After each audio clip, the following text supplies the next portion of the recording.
Hello everyone, welcome to Jehu Crochet and More. I wanted to come up today and talk a little bit about finished objects, works in progress, plans I have for the rest of January.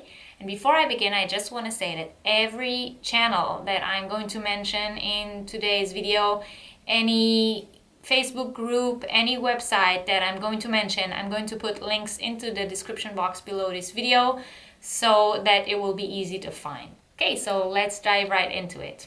A few weeks ago, I watched Holly at the Proper Pineapple, and she was talking about a knit cowl pattern that she found where you weight your yarn as you go along to make sure that you have enough yarn and then you don't end up playing yarn chicken at the end of it. So the way it works is you weight your yarn before you start knitting, then you knit the brim of your cowl. Then you weight your yarn again so that you know exactly how much yarn you need to make the brim. And then you knit the body of the cowl and you keep weighting your yarn. When you see that you come close to the weight that you need to make the brim again, you knit the top brim of your cowl and then you don't end up playing yarn chicken at the end. So you always have enough yarn to finish your cowl. And I thought that is genius. I just took out my needles, took some yarn, and I did exactly that, exactly what I just described. So I have made this cowl, and I love it. I really love how it came up, and I used exactly the amount of yarn that I had from this yarn. And I did not need to get scared that I'm running out of yarn and might not be able to finish it. And I did not have to say, oh, this project takes so and so grams and I only have this or that. And it was wonderful. I knew how much yarn I had when I began. I knitted the bottom brim and then I weighted my yarn and I saw how much of this was used to make the brim. And then I just knitted in circles the whole cowl until when I weighted my yarn I saw that I have just enough to make the top brim again, and then I made it, and that's it. I don't even have a long tail to sew in because look, this is all that's left of the yarn. And I love this. I love this pattern. It's, as I've said, it's not some kind of written pattern. I am sure it is written somewhere. But I just followed exactly what Holly described in her video, and I came up with this, and I love it. And then I said, you know, it's one of those patterns that is so simple that it's genius. So, of course, I had to make more. But first, I want to tell you that I made this one out of the yarn called Happy Feet Extra Large. I showed this yarn when I did my unboxing sock yarn from Hobby video. So if you look on that video, you will see everything that I had to say about the yarn itself. I'm just gonna say that this is made out of Happy Feet Extra Large in the color Blaze. It's color number 616, and this is that. Then, when I unboxed my order from Fischerwolle, I showed you this yarn. It is Schachenmeier Merino Extra Fine Color 120. And I had 3 balls of this yarn in 150 grams. And out of 150 grams, I have made 2 different cowls using that exact method that I just described. So this is one. And look how beautiful the pattern is. And this is all from the yarn. The yarn makes this pattern. You don't have to do anything. And I also made one where the lines go the different way. So here, this is one. And this is the same yarn the other way. And I love both of them. I really love the colors of this. And look, I had no leftover yarns that I had to throw away. I barely had any ends to sew in, and it's exactly 75 grams for each cowl. And the way you do that is just keep track on the weight of your yarn that you have left. This is genius, really. Great yarn to work with, by the way. If you watched me unboxing it, and I said that I will have an update on how it knits up, so it knits up perfectly. You saw the pattern in the yarn, and it was great to work with. Well, merino is, what can you do? Merino is just a dream to work with in general. So that's that.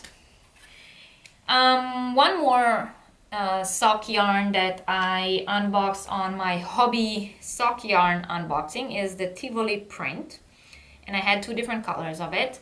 So I used color number 11 called Indian Sun, and I made a pair of socks. These are crochet. I did not use any specific pattern. I made them up as I went. This is all done in single crochet, and I just kept trying it on as I made them. These fit my feet perfectly because I kept trying them on myself. I am trying to come up with a pattern for this that will be adjustable to different sizes, and then maybe I can do a tutorial on how to make them. Let me know in the comment if that is something that you're interested in. Just wanted to show you how nice it is that they match. So each one of the socks is made out of one ball of yarn. Each one of those balls of the Tivoli print come in 50-gram balls, and each ball makes one sock, or one of these socks. So to make a pair of socks, you will need 2 balls of that yarn. And the pattern, again, comes from the yarn. I did not change colors or cut my yarn anywhere. I just made it this way, and I really love it. They are also really nice to wear. A lot of people think that crochet socks, they might be odd feeling because of the little bumps from the stitches, but because of the yarn is very soft and you barely feel it. So I guess it's more of a question of what yarn you make the socks with, and not exactly that it's crochet or knit, because they can feel just as soft if they are crochet. Again, let me know. I have 2 more balls of this yarn, so just enough to make a tutorial about how to make those socks, and if that's something that interests you, then I can do that once I figure out how to adjust the sizes on that pattern. One more finished object that I have, I don't actually physically have it, but I have a picture of it. It was made using the Grondel baby color. I have shown this also on my Fischer Wolle unboxing video. This is another self-patterning yarn. It makes a very nice pattern, and I will put a picture here of a sweater, a baby sweater made out of this yarn, and you can see how beautiful the pattern is, and the pattern all comes from the ball of yarn. So it's just knitting back and forth. Now that I've seen how nice and beautiful it works up when you knit with it, I am very curious to see how it will work out in crochet. So my next goal is to make a crochet sweater out of the 2 remaining balls that I have, and then compare the 2 and see if the pattern looks nicer in crochet or in knit, or maybe it looks the same. I don't know. We shall find out. So this is the next project. And another project that is not yet a work in progress, but I hope that it will become a work in progress during this week, is the 2020 Ice Yarn Challenge. Now, you must have heard of it already. Everyone on every channel is talking about it. It's a challenge that was made by Krista from The Secret Yarnery and Glenda from Creative Grandma. And the challenge is to make a scarf using only 1 pack of ice yarn. Now I know that later on Glenda went on and said that you can use any yarn you want. They are not limiting it to just ice yarn. So I know that you are allowed to use any yarn you want now, but since I do already have those 2 packs of ice yarns, I really would like to use one of them to make the scarf. These are both the same kind of yarn. It's called Fireworks, but I have 2 different colorways, and I have not yet decided which one I'm going to use. And I'm not even leaning towards one color or the other. I'm finding it really hard to decide, which is the main reason why I haven't started yet. This is supposed to be finished by January 20. So if you can maybe help me decide which color I should use, and I hope that I can start this next week and get it done in time, because on the 20th of January we're supposed to reveal the finished scarf. So I'm planning to use one of these 2 packs and make that. On to works in progress, which are actually works in progress. So a few weeks ago, Shelly McDaniel opened the Facebook group called the 2020 Temperature Blanket Made Your Way. And it's for everyone who wants or plans or have already started to make a temperature blanket this year. My specific one is not, I don't have it here to show you, but it's already 4 rows long, and it's going to be a chevron blanket. I am using yarns that I had in my stash, all of them yarns that I have received in my international yarn swap. And if you want to join that, then I will put a link to the Facebook group International Yarn Swap in the description box below this video. I've been a member of the group for over a year now, and every month I swap with someone else. So I had a lot of yarn that I only have 1 or 2 balls of, and no way of getting more because I've got it from somewhere else in the world. So I thought these will be perfect to use on the temperature blanket, because the way weather is, I am not likely to use the whole 2 balls that I have for the blanket. So I thought it was nice to use. I have 10 different colors, and all of them are more or less the same weight, but different companies, because they came from all over the world. And I thought that just gives the temperature blanket another nice aspect, that it's made out of yarn that came from all over the world. Every 5 degrees is a color change, and I have 10 colors, and it fits perfectly with the area where I live. We don't have a bigger range than that. It's mainly between -10 and 30 degrees Celsius here during the year. Right now, in the month of January, as I've said, my blanket is 4 rows long, and they are all the same color. And the way the weather here is, it may also stay that way for the remaining of the month, but we will see. So I think my blanket might come out a little boring color-wise, but I'm happy with it anyway. One more thing that I'm taking part in is Crystal from Chronically Crocheting. She is doing a monthly stash buster this year. So every month she chooses a different item for everyone who wants to join in to work on, and you have to use yarn that's from your own stash. The whole point is not to buy new yarn to make the project, but to use yarn from your stash, and in this way sort of de-stash along the year, because there's a different item made every month. Right now, for the month of January, the item is a cowl. She does not give a certain pattern. Everyone chooses their own pattern, but everyone is doing a cowl right now. And I'm going to show you mine. So I started this today, and I think that I'm quite happy with how it's coming along. This is using the Jaipur from World of Yarn. This is also a hobby yarn, and again, I spoke about this in my video that I made about sock yarn from Hobby. It is 100% acrylic. It is a very soft yarn, but it is not smooth. So I wouldn't make sweaters or anything out of this, and I would probably use it for cowls, scarves, and beanies. So I thought it would be perfect for the cowl, and I started making this. This is following a shawl pattern from Krista at the Secret Yarnery, and I'm only going to make it big enough so that I can hold it all the way around my neck like that, and then I'm going to turn it into a cowl by adding a turtleneck on top. That's my plan for the January cowl, and I can't wait to see what will be the item for next month. My next work in progress is for the block party cowl, and this is hosted by Debbie at the Canadian Crocheter, and I think she just announced this yesterday, but I saw her video and I thought this is perfect for me.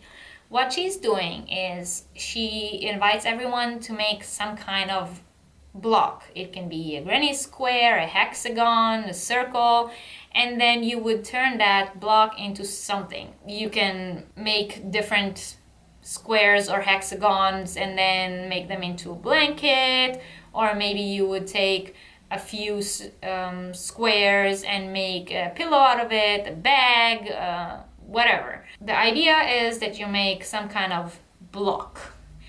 And I thought this is perfect because one of the things I love to make is hexagon sweaters. I'm gonna show you 2 hexagon sweaters that I have already made, and then I will show you what I started working on for the cowl. I have made this sweater for my son. This is done using 2 granny hexagons, which are then sewn together. You can see the seam at the back.